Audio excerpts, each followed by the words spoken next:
네, 오늘 함께 은혜 받으실 하나님의 말씀은 여호수아 6장 22절로 27절까지 말씀입니다. 구약 327쪽에 있는 여호수아 6장 22절로 27절까지의 말씀 제가 봉독해 올려드리겠습니다.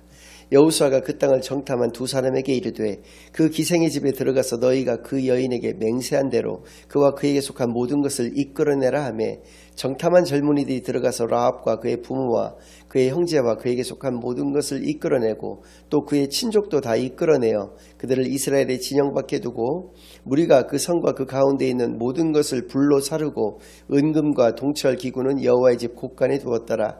여호수아가 기생 라합과 그의 아버지의 가족과 그에게 속한 모든 것을 살렸으므로 그가 오늘까지 이스라엘 중에 거주하였으니 이는 여호수아가 여리고를 정탐하려고 보낸 사자들을 숨겼음이었더라. 여호수아가 그때 맹세하게 하여 이르되 누구든지 일어나서 이 여리고성을 건축하는 자는 여호와 앞에서 저주를 받을 것이라. 그 기초를 쌓을 때에 그의 맏아들을 잃을 것이요 그 문을 세울 때에 그의 막내 아들을 잃으리라 했더라. 여호와께서 여호수아와 함께 하시니 여호수아의 소문이 그 온 땅에 퍼지니라. 아멘. 하나님 아버지 감사드립니다. 오늘도 귀한 주일로 귀한 교회로 귀한 예배로 인도하여 주신 은혜를 진정으로 감사드립니다.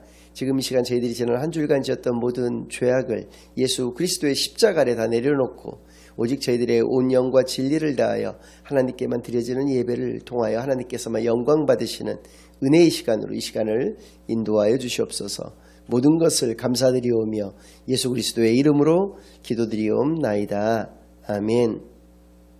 네, 오늘은 하나님의 심판 앞에 서다라는 제목을 가지고 오늘 본문 말씀을 중심으로 하나님의 말씀을 증거하겠습니다. 여호수아서의 구조를 간략하게 살펴보겠습니다. 3+1의 구조입니다.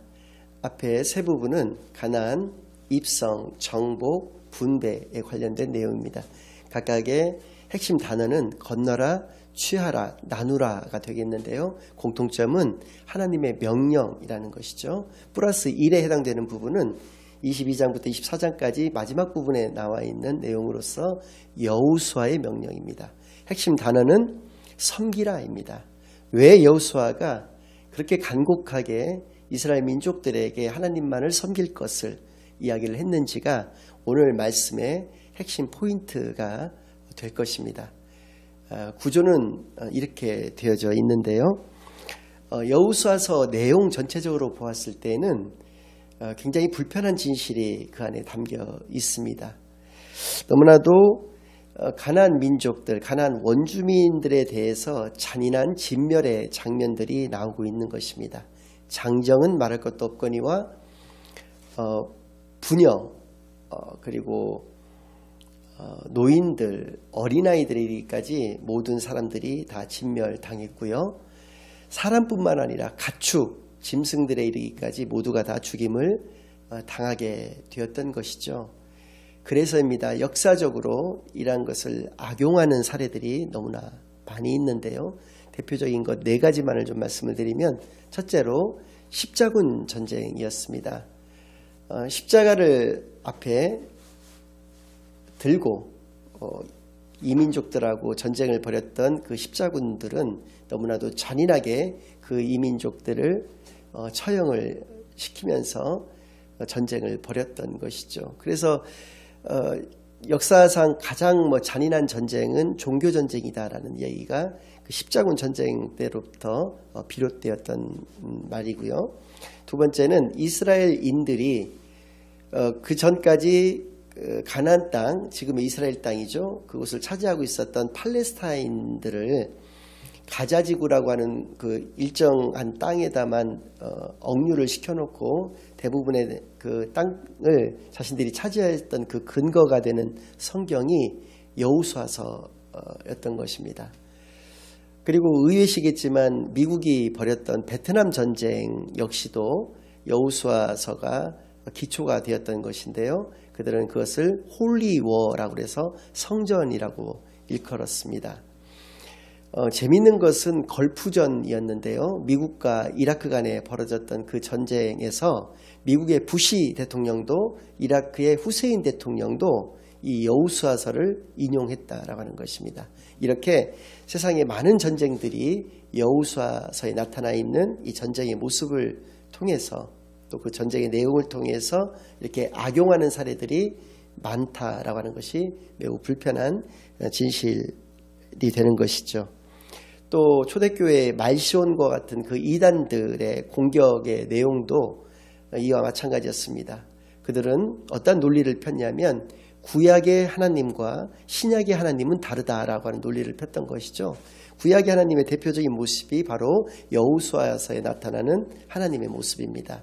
이렇게 가나안 민족들을 가차없이 잔인하게 진멸했던 그 하나님의 모습과 신약에 들어와서 우리의 죄 때문에 우리를 위해서 십자가에서 대신 죽음 당하신 그 하나님, 그 사랑의 하나님과 어떻게 같은 하나님이 수가 있겠는가. 그래서 그 두 하나님은 다른 하나님이다라고 하는 이단의 논리를 펼 수 있었던 것도 역시 여호수아서가 그 근거가 되었던 것입니다. 여호수아서에 대한 올바른 해석 방법은 두 가지가 있는데요. 크게는 두 가지가 있다는 것입니다. 이제 세부적으로야 우리가 살펴봐야 될 것이지만 그것은 모든 성경의 올바른 해석 방법이기도 한데요. 첫 번째는 성경은 취사 선택하여서는 안 된다라는 것이죠. 이것은 올바른 하나님의 말씀이 이미 분명해. 이것은 하나님의 말씀일 수가 없어. 그래서 이것은 취하고 이것은 버리고 이렇게 할 수 있는 것이 아니라는 것이죠. 모든 말씀은 다 하나님의 말씀이기 때문에 어떤 것만을 취하고 어떤 것은 버릴 수 있는 그런 것은 아니다라는 것이 첫 번째 해석 방법이고요. 두 번째는 영예를 해서는 안 된다는 것입니다. 영적인 해석. 자기의 생각을 집어넣어서 하나님의 말씀을 자기의 마음대로 해석하는 것이 올바른 해석 방법이 될 수가 없다라고 하는 것이죠. 이러한 것을 기초로 했을 때 여호수아서에 나오는 정복 전쟁은 이스라엘 민족들에게 땅을 주시기 위한 그러한 전쟁이 아니라 가나안 민족들의 죄악을 심판하시는 그러한 전쟁이었다라는 것이 정확한 해석이 되는 것입니다. 그래서 이스라엘은 도구로서 이용하셨을 뿐 그 이스라엘 민족을 특별히 더 사랑하셔서 그 땅을 그들에게 주신 그러한 일이 아니었고 가나안 민족들의 그 죄악이 관영하였기 때문에 인내의 하나님께서 끝까지 참으셨으나 그들의 죄악이 너무나 가득하였기 때문에 그들을 심판하셨던 그 전쟁, 그것이 바로 가나안 정복 전쟁이었다는 것을 우리가 성경을 통해서도 알 수가 있는데요. 창세기 12장 말씀을 보면 하나님께서 아브라함을 택하셔서 아브라함에게 아들을 주시고 또 하늘의 별과 같은 바닷가의 모래와 같은 후손들을 주시고만 약속을 하셨고요. 7절에 가서는 하나님께서 그에게 가라고 명령하셨던 그 땅에 그가 도착을 하였을 때 그 땅을 그의 후손들에게도 주시겠노라고 약속하셨다는 것이죠.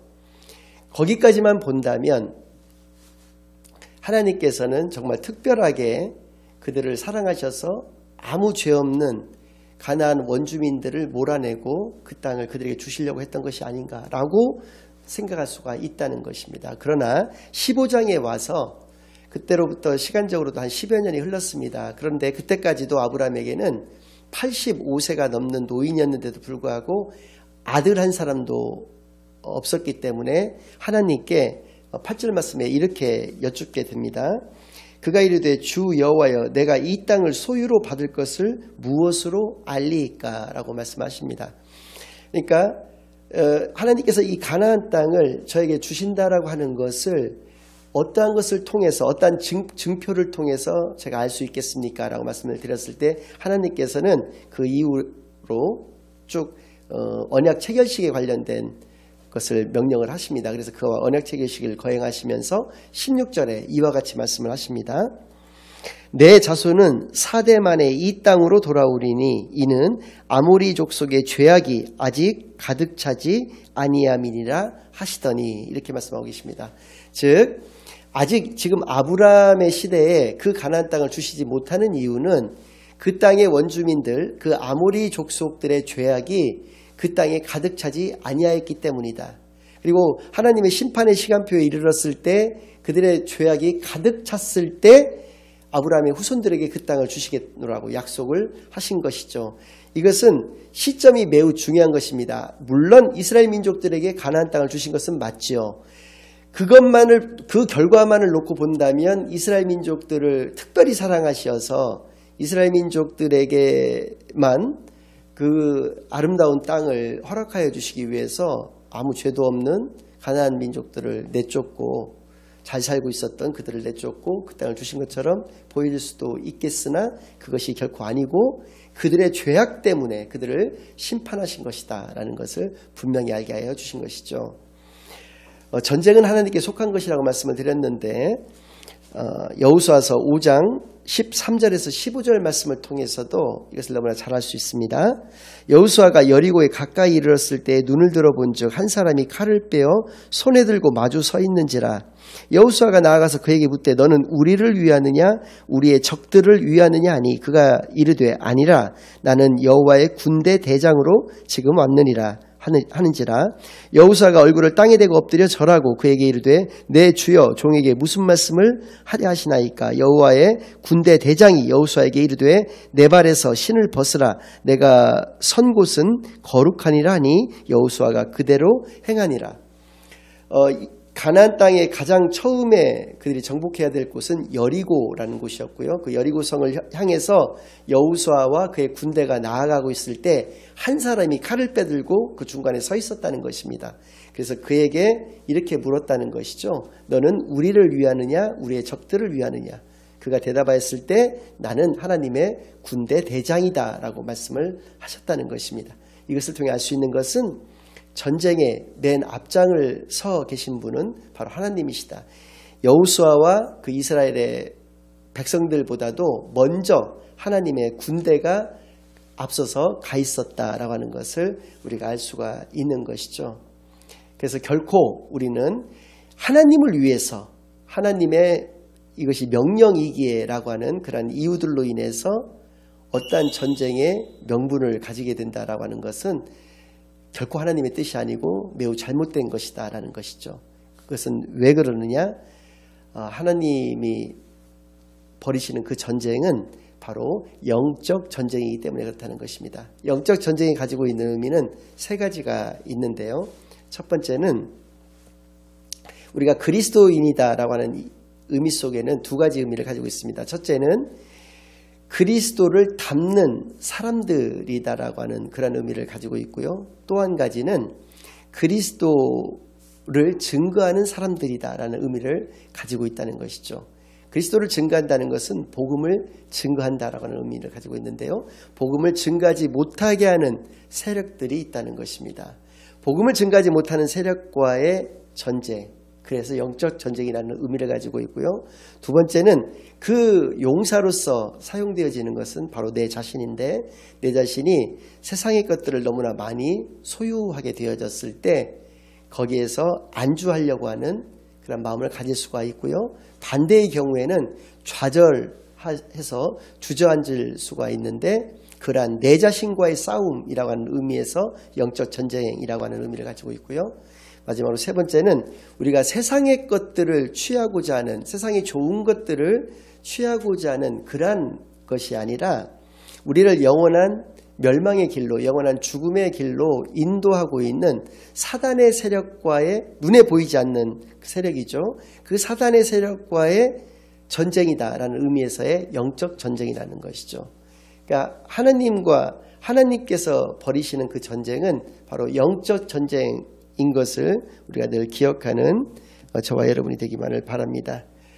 오늘의 결론의 말씀은 이것을 우리 그리스도인들의 삶에 적용한다는 것은 어떤 것인가를 예를 들어서 말씀드리는 것으로 대신하도록 하겠습니다. 혹자가 가끔 이런 얘기를 하는 경우가 있습니다. 하나님이 나에게 주셨다. 많은 것들을 소유하고 많은 것들을 가지게 된 사람이 그렇게 얘기를 할 수가 있는 것이죠. 그것은 반은 맞았고 반은 틀린 말이 되겠습니다. 왜 그러냐면 정말 하나님이 주셨는지를 깊이 들여다봐야 된다는 것이죠. 그랬을 때 두 가지 전제 조건이 충족이 되어졌을 때 그것은 하나님이 주신 것이고 이 두 가지 중에서 어느 한 가지라도 충족되지 않는다면 그것은 하나님이 주신 것이 아니라고 하는 것이죠. 첫 번째는 나뿐만 아니라 모든 사람이 인정을 해야 된다는 것입니다. 그래, 저 사람은 하나님을 믿는다라고 하는 사람이 저렇게 살아가는 것이 옳은 삶의 모습일 거야. 저런 사람에게 하나님이 저렇게 복을 허락하셨겠지.